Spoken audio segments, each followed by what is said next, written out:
네, 미국과 이란의 협상이 지지부진한 상황인데요. 관련 내용 전문가 두 분과 짚어보도록 하겠습니다. 김열수 한국군사문제연구원 안보전략실장 그리고 백승훈 한국외대 중동연구소 전임연구원 두 분을 모셨습니다. 어서 오세요. 네, 안녕하세요. 네. 시작 전에 두 분하고 좀 간단히 얘기를 나눠봤는데 이제는 두 분 다 어떻게 될지 잘 모르겠다. 오리무중인 그런 상황인 것 같습니다. 관련 영상부터 보겠습니다. Well, they really are good. But, you know, it's a 17, 18-hour flight, you know, and by the time they get there, it's hours and hours and hours of flying. And I said, we're not doing this anymore. We have all the cards. If they want to talk, they can come to us or they can call us. You know, there is a telephone. 러시아 공항에 도착한 아바스 아라그치 이란 외무장관, 푸틴 러시아 대통령 일정에 맞춰 상트페테르부르크를 찾았습니다.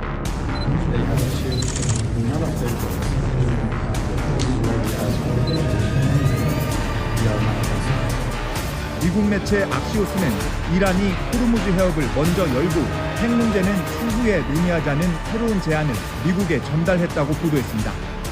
I will confirm the president has met with his national security team this morning. The proposal was being discussed. Hear directly from the president, I'm sure, on this topic very soon.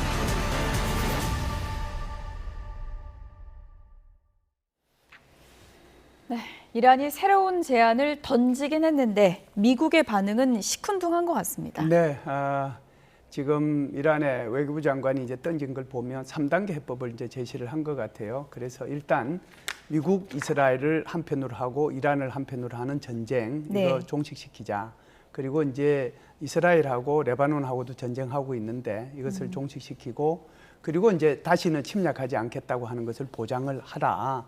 그리고 이제 호르무즈 해협을 이제 봉쇄한 것을 해제하는 거죠. 이것이 이제 어떻게 보면은 종전을 이제 먼저 하자라고 하는 것이 1단계고요. 2단계로 접어들면은 그러면은 호르무즈 해협을 어떻게 관리할 것이냐 이 부분에 대해서 논의를 하자라고 하는 거고요. 3단계는 이제 핵 프로그램을 협상을 하자라고 얘기를 했는데 이거는 트럼프 대통령이 얘기하고 있는 거하고 완전히 반대로 지금 하고 있는 거거든요. 그렇군요. 트럼프 대통령의 입장에서 보면은 이란을 공습한 이유가 바로 이란의 핵무기 국가가 되는 거, 핵 보유를 하는 거 이런 것들을 못하게 하는데 그 목적이 있었는데 그것은 제일 뒤로 이제 미루고 나서 자기가 지금 가장 아픈 곳인 전쟁을 통해 가지고 자기가 고통스러워하는 거 이것부터 이제 먼저 해결하자고 하니까 트럼프 대통령으로서는 굉장히 시큰둥할 수밖에 없는 그런 상황이죠. 뭔가 새로운 것을 내놓았고 그리고 이제 협상을 이어가겠다라고 얘기를 했지만 사실은 이것은 시간 벌기용이 오히려 더 시간 벌기용이 아닌가 이런 의심을 받을 수 있는 그런 제안이라 이렇게 볼 수가 있죠. 네. 보통은 이제 숙제가 이렇게 놓여 있을 때 어려운 숙제는 보통 뒤로 미루고 싶은 게 이제 본능인데 이란도 이제 핵 문제는 좀 뒤로 빼자 이게 이제 핵심인 것 같은데 트럼프 미국 대통령이 지금 뉴욕타임스 보도봐도 그렇고 만족하지 않는 거죠. 네. 근데 지금 문제는 이겁니다. 그러니까 핵 문제를 지금 앞에서 그 트럼프 대통령이 원하는 포괄적인, 그러니까 그랜드 바게닝으로 풀 수는 없거든요. 그러니까 지금 핵 문제는 뭐 예를 들어서 여기서도 몇 번 말씀드렸지만 농축을 어느 정도로까지 이제 허용할 것인가, 그다음에 반출은 어느 정도로 어떻게 할 것인가, 그러면 그걸 기간으로 나눠서 할 것인가, 아니면 동결을 이제 하면 이제 우리가 얘기가 나왔던 20년, 5년을 어떻게 할 것인가, 그리고 관리 감독은 어떻게 할 것인가, 이런 것들이 다 정해져야 되는데 이게 지금 한 번에 그렇게 탁 할 수 있는 문제가 아니기 때문에 지금 트럼프 대통령도 지금 어떻게 보면 자충수에 걸린 거라고 보시면 될 것 같습니다. 왜냐하면 오바마 대통령의 안은 완전히 쓰레기였다라고 이미 밝히고 들어갔기 때문에 지금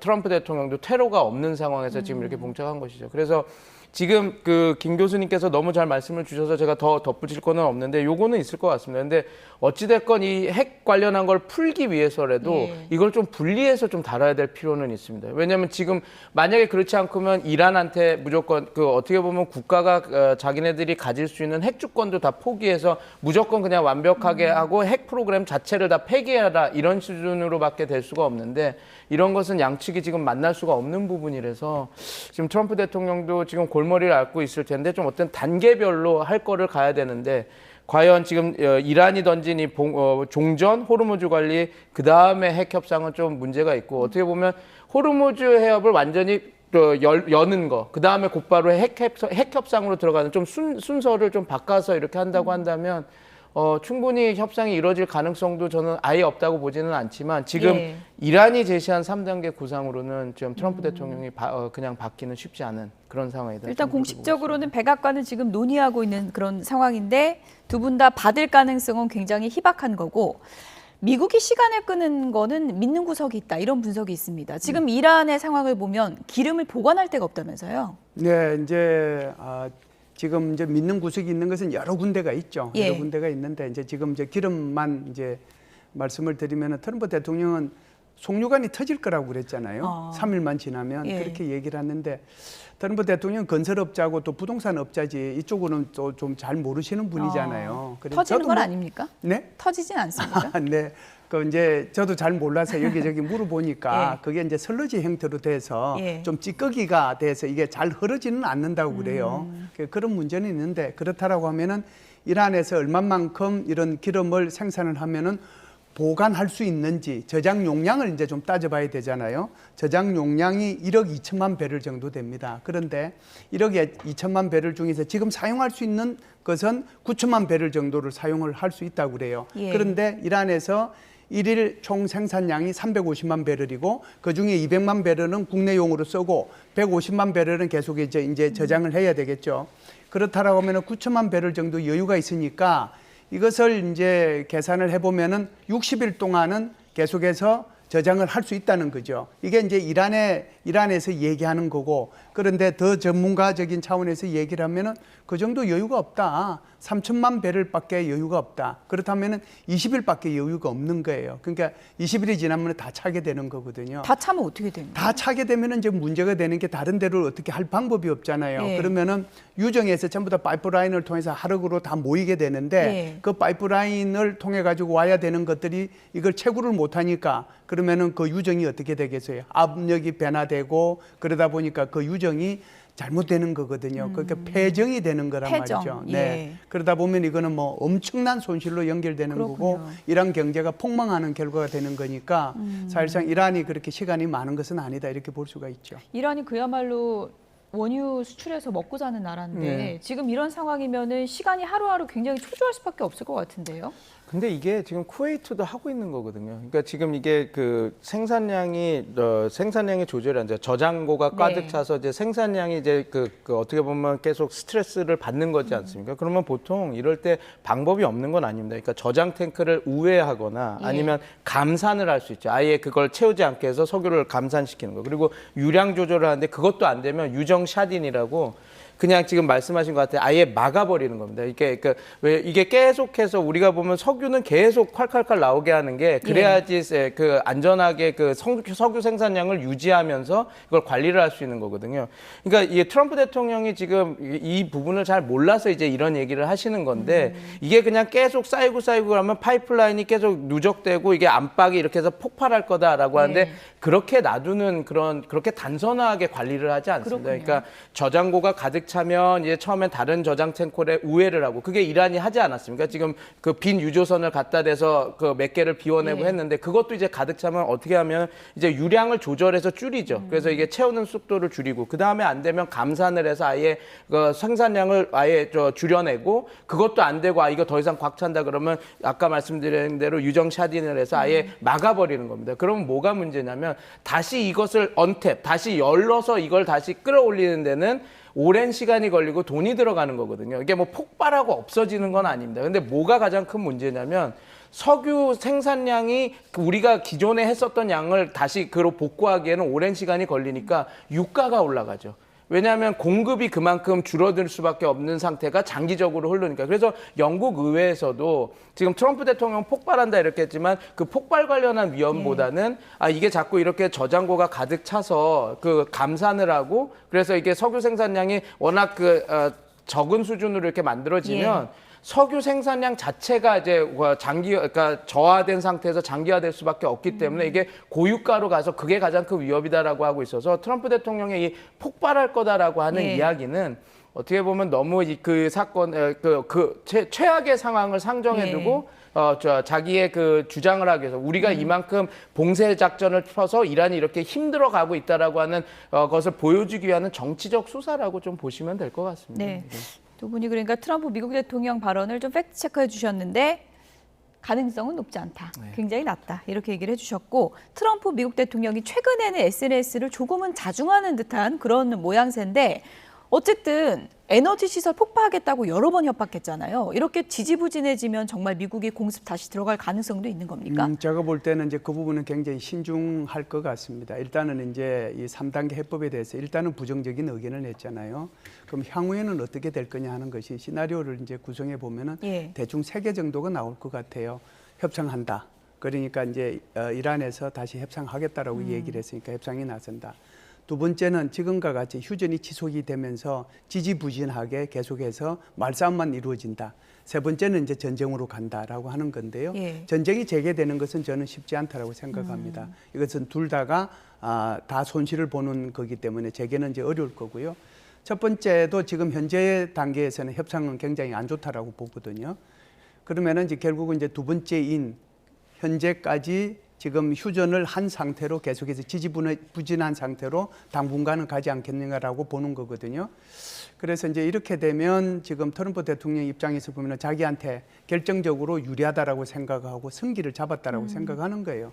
특히 이제 이 이란에서 계속해서 이 봉쇄를 풀려고 하는 것은 미국이 지금 하고 있는 역봉쇄가 그만큼 효과적이다라고 하는 것을 간접적으로 증명해 주는 거거든요. 그래서 아마 이렇게 조금 더 가게 되면은 이란에서 결국은 또다시 미국이 요구하는 그 안에 근접하는 어떤 새로운 안을 낼 가능성이 있기 때문에 그쪽으로 가지 않겠는가. 그래서 결론적으로 말씀을 드리면 바로 전쟁이 재개되는 것은 어렵고 말씀하신 것처럼 에너지 시설이나 이런 데 대한 공격은 당분간은 좀 곤란할 거다 이렇게 봅니다. 네. 지난주에 저희가 이란 협상팀을 이끌고 있는 갈리바프 이란 의회 의장이 사임했다는 보도가 있었다. 이런 내용을 전해드렸는데 이란 전문가이신 백승훈 연구원께서 가짜 뉴스의 가능성이 높다라고 하셨는데 역시나 맞으셨습니다. 지금 이란 의회에서 전폭적으로 지지한다 이런 입장을 표명했어요. 뭐 제가 뭐 말씀 뭐 이게 뭐 대단한 것을 한 건 아니고요. 저는 내부 분열에 대해서는 다른 의견을 좀 저희가 잘못 보도할 뻔했습니다. 바로 잡아주셔가지고. 아닙니다. 그래서 이제 했던 건데 저는 이렇게 생각합니다. 이제 이게 어떻게 보면 그 인과관계가 상관관계를 만들어주진 않거든요. 물론 이제 그 강경파의 목소리가 커진 거는 사실이었습니다. 근데 우리가 왜 강경파의 목소리가 커졌는지를 살펴보면 그때 트럼프 대통령의 급변침이 있었거든요. 그러니까 어떻게 보면 이란이 우리가 열겠다, 호르무즈 해협을 열겠다라고 해서 자 그러면 우리가 협상에 들어가자 했을 때 갑자기 트럼프 대통령이 아니다, 우리 이중 봉쇄로 너네들을 더 압박하고 나포도 하면서 이제 갑자기 상황이 변했거든요. 그러니까 그 이란이 갖고 있는 그 호르무즈 봉쇄 카드를 너네들의 지렛대로 인정 안 하겠다라고 선언을 하면서 당연히 강경파의 목소리가 커졌기 때문에 저는 이게 그 무슨 그 내부 갈등이나 그 권력 투쟁으로 강경파가 자리 잡은 게 아니라 지금 현상 때문에 벌어진 일이다라고 봤습니다. 왜냐하면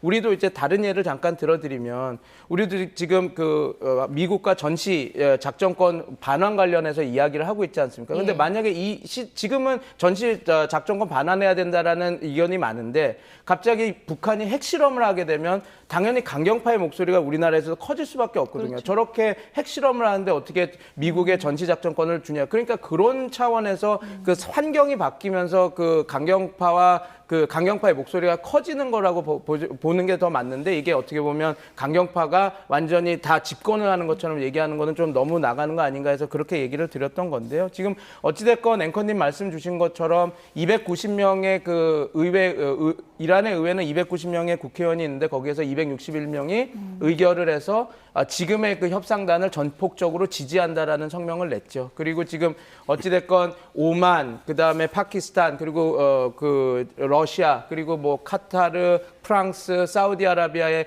계속 연락을 취하면서 협상의 정지 작업을 지금 선제적으로 하고 있는 세력들도 지금 협상파라고 하는 협상파라고 하는 아락지 외무상을 필두로 하는 외교부기 때문에 지금 어떻게 보면 우리가 걱정했던 것보다는 단일 대오로 이렇게 지금 임하고 있다라는 거는 사실일 것 같습니다. 그러나 요거는 분명히 있죠. 근데 그렇다고 해서 그 강경파의 목소리가 줄어든 것이 아니라 지금 상황은 대치 국면이기 때문에 그 이란이 지금 선정하는 레드라인은 강경파의 의견이 더 많이 들어가서 지금 협상이 조금 더 어려워, 그 1차 협상보다 더 그 난이도가 높아진 것은 사실이다. 그렇게 보시는 게 맞을 것 같습니다. 갈리바프 의회 의장이 이런 얘기를 했습니다. 우리가 아직 사용하지 않은 카드가 하나 있다. 네네. 그 카드를 어떤 걸로 추정할 수 있을까요? 그러니까 X에서 갈리바프 의장이 한번 공개를 했었죠. 뭐라고 했냐면 그 호르무즈 봉쇄 카드 그 partially played, 그러니까 우리가 닷은 쓰지 않고 그 카드 반만 썼다. 그다음에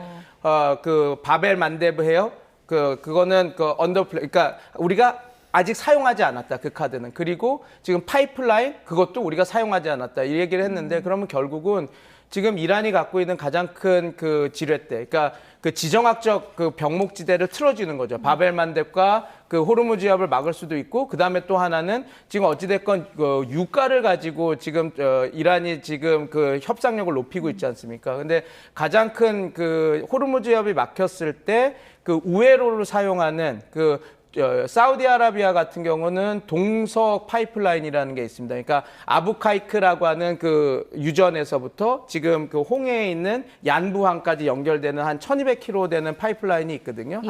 하루에 한 500만 배럴 정도, 700만 배럴이 맥스인데 500만 배럴이 이동하는, 거기에 대한 공격을 할 수 있다라고 하는 얘기를 한 거죠. 그다음에 아부다비 그 파이프라인이라고 해서 그것도 그 지금 푸자이라 항으로 나가는 그 400km 정도의 파이프라인인데 거기도 공격할 수 있다. 그러면 어떻게 보면 호르무즈 해협을 우회해서 석유가 나갈 수 있는 모든 것들을 차단할 수 있다는 거거든요. 그래서 그 얘기를 하면서 우리가 그 카드를 사용할 수 있다. 그리고 하나 더, 지금 여름이 오고 있는데 너네들 지금 여름 시즌이라서 방학 시즌일 텐데 그 미국의 유권자들이 이제 그럼 유가가 올라가면 어떻게 휴가 갈 거야? 이러면서 그 카드를 쓰면서 지금 그 압박을 하는데 휴가철이 다가오는 휴가철이 다가오니까요. 예. 그래서 지금 그 카드를 사용할 수도 있다라고 이렇게 쓱 X에 올렸고, 지금 갈리바프가 얘기하는 것은 만약에 최악의 상황이 될 때는 바벨만뎁과 다른 석유 우회 수송로를 다 우리가 공격하겠다. 그렇게 이야기를 쓱 흘린 것이라고 보면 될 것 같습니다. 휴가철은 미국민에게만 오는 게 아니라 전 세계인들에게 오기 때문에 이게 끔찍한 시나리오가 될 텐데,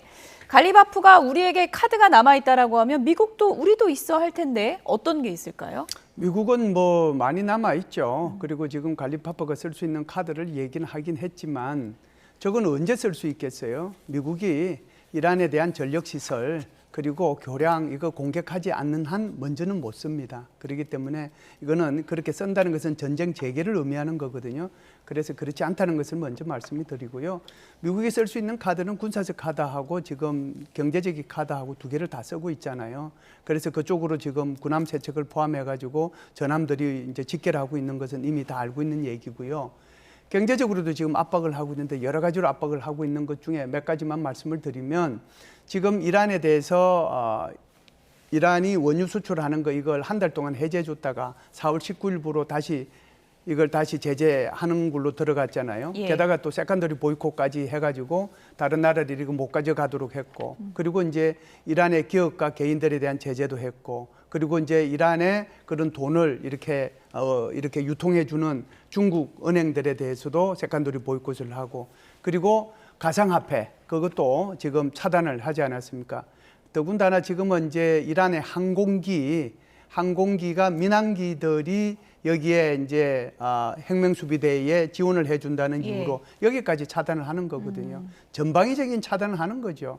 그러니까 미국의 이런 압박 카드가 얼마나 이제 강하게 영향을 미치면 여기 이란에서도 빨리 이거부터 풀자라고 얘기를 하겠습니까? 서로 공을 돌리고 있는데 누가 먼저 좀 진전된 답안지를 내놓을지는 봐야 될 것 같고요. 만찬장 총격 사건 이후에 나비 넥타이 그대로 메고 기자회견했던 트럼프 미국 대통령이 역시나 정치 공세를 펴기 시작했습니다. 관련 영상 보시죠. 백악관 기자단 만찬장 근처에서 총격 사건을 벌인 콜 토마스 앨런이 대통령 암살 미수 혐의로 재판에 넘겨졌습니다. This political violence stems from a systemic demonization of him and his supporters by commentators, yes, by elected members of the Democrat Party and even some in the media. Just 2 days prior to the shooting, ABC's late night host Jimmy Kimmel disgustingly called First Lady Melania Trump an expectant widow. 트럼프 대통령 부부는 토크쇼 진행자 해고와 방송 중단 등 엄정 대응을 촉구하고 나섰습니다.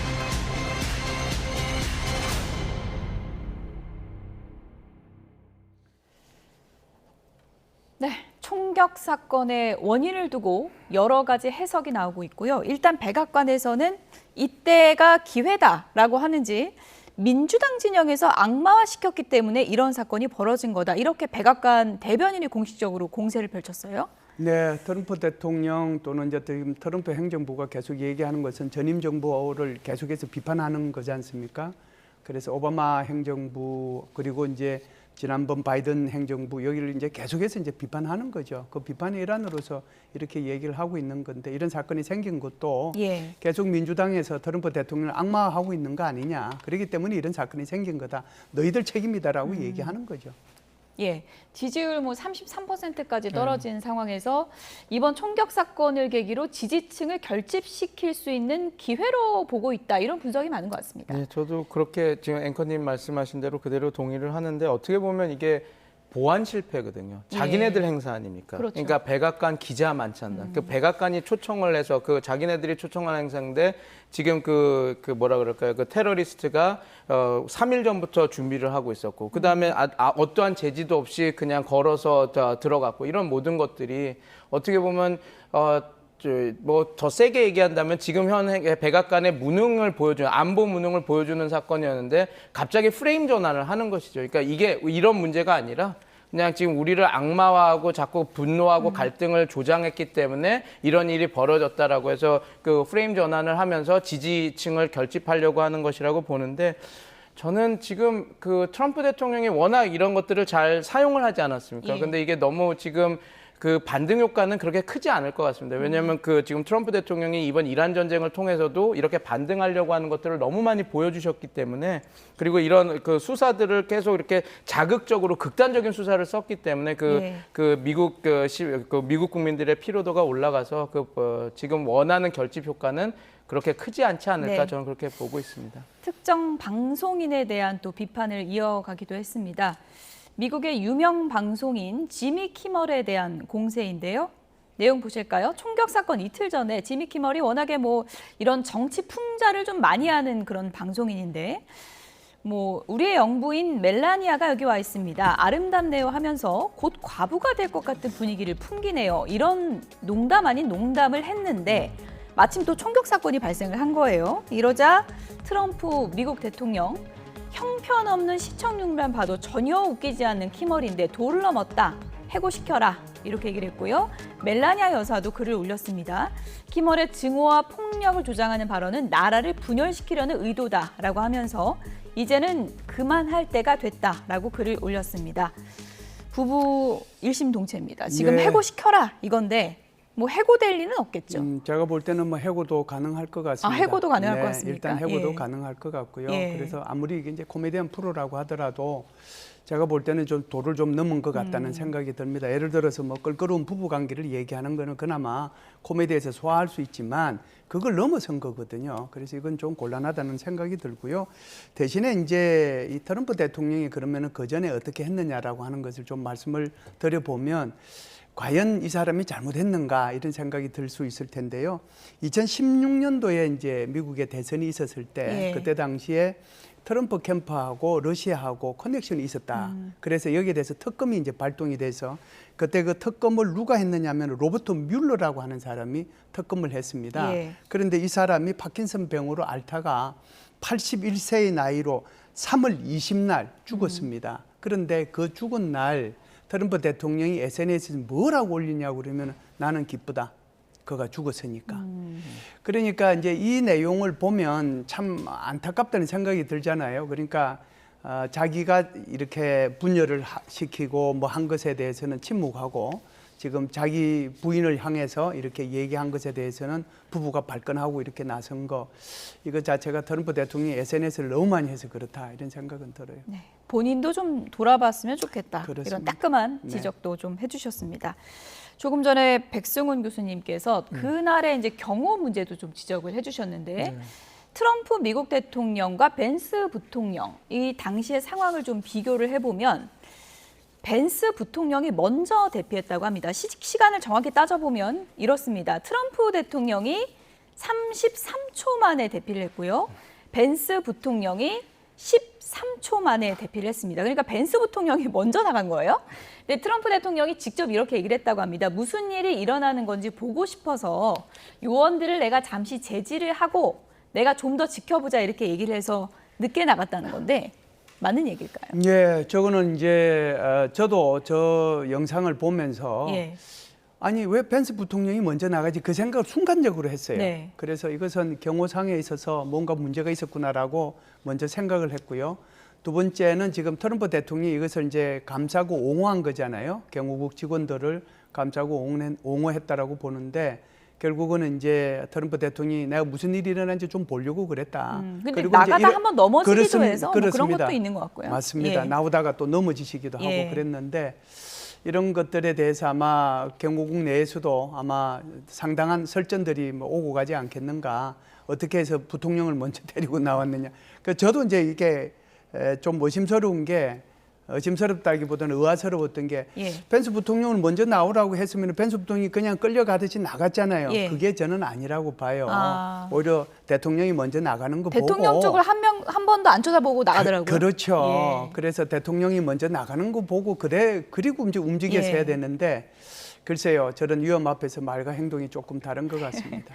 원래 급박한 순간에 이제 뭐 다들 당황을 네. 할 수밖에 없는 그런 상황인데 트럼프 미국 대통령이 이제 어떤 일이 일어나는 건지 나는 저 상황에서도 상황을 통제하려고 했다. 다 지켜봤다. 이렇게 또 그런 점을 좀 강조하고 싶은 것 같아요. 근데 뭐 화면에 다 나왔는데 그런 분위기는 아니었고 이제 당황을 하시다가 나가다가 잠깐 넘어지고 해서 그런 부분이라서 뭐 예. 그 속내는 트럼프 대통령 본인만 알고 계시겠죠. 네네. 네. 지금 보신 이 총격 사건을 둘러싸고 여러 가지 얘기들이 나오고 있는데 결국은 저게 자작극 아니냐 이런 음모론도 계속해서 나오고 있습니다. 어떤 부분 때문인 건지 그래픽을 좀 보여주시죠. 네, 백악관 대변인의 이제 표현이 이런 자작극 음모론을 좀 부추겼습니다. There will be shots fired. 그러니까 영어를 잘하시는 김열수 실장님께서 좀 설명해 주시죠. 저 총 쏜다는 얘기 아니죠, 저거? 예, 저게요. 원래는 이제 의미 그대로 얘기를 하면 사격 개시 이런 뜻이잖아요. 예. 샷파이어라고 예. 하는 것이. 그런데 이게 이제 그냥 속으로 얘기를 하면 아주 설전, 불꽃 튀는 설전, 뭐 촌철 살인 뭐 이런 뜻이거든요. 그러니까 이게 이제 백악관에 출입하는 기자단들이 사실상 트럼프 대통령을 초청한 거잖아요. 그 초청한 데서 이게 트럼프 대통령 입장에서 보면은 지난 1기 때도 4년 동안에 단 한 번도 참석 안 했고 작년에도 참석 안 했고 올해 이제 처음으로 참석해서 정말 트럼프 대통령이 인간다운 모습을 좀 보여주려고 그랬는데 엉망이 된 거죠, 사실은. 예. 엉망이 됐는데 이 표현 자체가 이제 결국은 이런 그 음모설 이걸 이제 이렇게 확산시키는데 크게 기여하지 않았나 이렇게 생각을 합니다. 예, 헤그세스 장관은 좀 웃는 모습이 좀 포착이 돼가지고 오해를 좀 산 것 같더라고요. 네, 뭐 근데 헤그세스 장관은 뭐 워낙 좀 기이한 행동들을 많이 해주셔서 근데 뭐 저기서 그 호연지기를 보여줬을 수도 있고 그래서 예. 뭐 지금 또 뭐 말씀 주신 대로 그런 상황이 되면 사람이 당황하면 자기가 의도치 않은 그런 뭐랄까요 제스처나 이런 것들이 나오는 거니까. 지금 근데 이런 거는 맞는 것 같습니다. 지금 정치적 갈등이 너무 커지니까 예. 그런 인사들의 어떤 행동 하나하나가 이렇게 여러 가지 의미들을 나오고 그게 또 확대 재생산되는 그 상황이 아닌가 그렇게 저는 보고 있습니다. 지금 보시는 것처럼 미국 대통령, 부통령도 경황이 없을 정도로 깜짝 놀란 저 상황에서 웃지 못할 촌극도 벌어졌습니다. 어떤 여성이 와인병을 챙기는 모습이 포착이 됐는데요. 화면을 좀 보여주실까요? 네, 검은 모피를 입은 여성인데요. 테이블을 지나면서 저런 상황에 와인병을 하나, 둘 챙기고 있습니다. 당시 상황이요. 그 메인 요리가 나오기 전에 총격 사건이 벌어졌기 때문에 와인이 상당히 다 남아 있었다 그러거든요. 예. 저 상황에 뭐 와인 챙기는 거는 뭐 알뜰하다고 해야 돼요. 뭐 개념이 없다고 해야 돼요. 뭐라고 해야 됩니까? 저분이 예. 이렇게 와인병을 잡는 모습을 좀 유심히 보신 분이 있을 텐데 예. 굉장히 우아한 모습으로 지금 와인을 잡거든요. 예. 그냥 우리가 손을 쭉 뻗어서 잡는 게 아니고 이제 손을 뻗어서 위로 좀 올렸다가 이렇게 잡는 거잖아요. 예. 그래서 저걸 보면서 참 재밌다는 생각을 했는데 모피를 입은 것도 지금 시대하고는 안 맞고 뭐 어떤 부인인지는 뭐 곧 언론에 나오겠습니다만은 조금 개념이 없는 분이지 않는가 그런 생각이 듭니다. 네. 끝으로 마무리 질문으로 두 분께 네네. 백악관 연회장 그럼 생기는 겁니까? 저는 잘 모르겠습니다. 어찌됐건 저는 트럼프 대통령이 이게 좋은 기회는 기회죠. 암살 사건이 일어났었어요. 암살 시도 사건이 일어났으니까요. 근데 어찌됐건 입법부, 사법부, 행정부가 분리된 상권 분립의 나라지 않습니까? 그 사법부에서 그렇게 이것은 옳지 않다라고 판단 내린 것을 계속해서 트럼프 대통령의 뚝심으로 이렇게 뚫어내려고 하는 것 자체가 저는 그렇게 옳게 보이지는 않아서 트럼프 대통령도 좀 이거를 이용하기보다는 좀 차분하게 그냥 이 사태를 수습하시는 게 더 좋지 않나 그렇게 보고 있습니다. 지방법원에서는 이것을 이제 공사를 못하게 했죠. 그런데 항소했어요. 그래서 항소법원에서는 이 부분에 대해서 공사를 진행하도록 했습니다. 그래서 제가 볼 때는 트럼프 대통령은 이 기회를 이용해 가지고 이걸 강행할 거라고 생각을 하고요. 그것이 총 2,000평 규모의 1,000명 정도가 들어가는데 우리는 그 위에 있는 연회장만 이렇게 게스트 형태의 그것만 생각하지 그 밑에 지하실에 들어가는 전쟁지휘본부 그것이 그 지하에 구축된다는 거는 모르거든요. 전쟁지휘본부가 밑에 그렇죠. 들어가는군요. 그래서 우리가 그 백악관에서 이렇게 보면 무슨 옛날에 그 오바마 대통령도 그렇지만 쭈그리 앉아가지고 이렇게 보는 부분이 있잖아요. 그래서 이게 워낙 옛날에 지어진 건물이기 때문에 이게 전쟁지휘본부가 제대로 된 게 없습니다. 그래서 이제 여기에는 전쟁지휘본부하고 의료시설이 지하에 들어가거든요. 그렇군요. 아마 그런 차원에서 이제 그 민주당 의원도 이거는 꼭 지어야 된다라고 이렇게 찬성을 했기 때문에 아마 이 부분은 좀 가능성은 있지 않는가 이렇게 봅니다. 어쨌든 연회장 짓겠다는 뚝심에는 이번 사건이 도움이 된 것만은 분명한 것 같습니다. 네. 김열수 한국군사문제연구원 안보전략실장, 백승훈 한국외대 중동연구소 전임연구원 두 분이었습니다. 고맙습니다. 감사합니다.